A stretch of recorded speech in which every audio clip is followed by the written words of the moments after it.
KPU Kota Palembang, Sumatera Selatan melantik 33.439 petugas kelompok penyelenggara pemungutan suara atau KPPS untuk pemilu 2024. Pelantikan digelar di Stadion Gelora Sriwijaya Jakabaring Palembang pada Kamis 25 Januari 2024 terbagi dalam 2 gelombang. Mereka ditugaskan di 4.777 TPS yang tersebar di 107 kelurahan dan 18 kecamatan.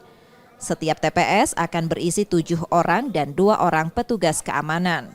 Setelah dilantik, petugas KPPS akan mendapat pembekalan dan bimbingan teknis.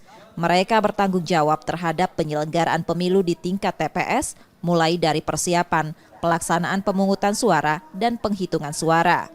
Mengantisipasi cuaca buruk, KPU Palembang juga meminta KPPS mengantisipasi lokasi pendirian TPS yang beresiko banjir.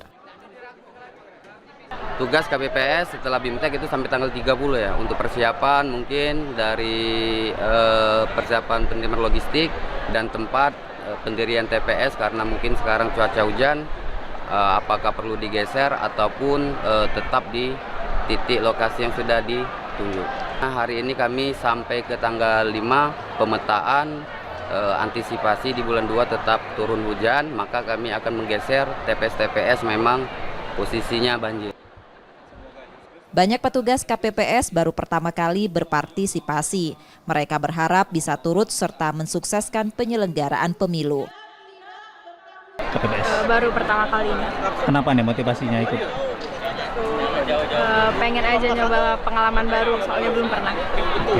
Ada ini nggak persiapan sebelumnya atau pernah baca-baca gitu tugas KPPS seperti apa gitu? Oh ya, baru lihat-lihat di TikTok aja. Semoga nanti lancar, terus bisa jalannya dengan sukses. Mengantisipasi pelaksanaan pemilu yang berpotensi memakan waktu lama, petugas KPPS diminta menjaga kesehatan dan staminanya. Rizky Nurmizan, Kompas TV, Palembang, Sumatera Selatan.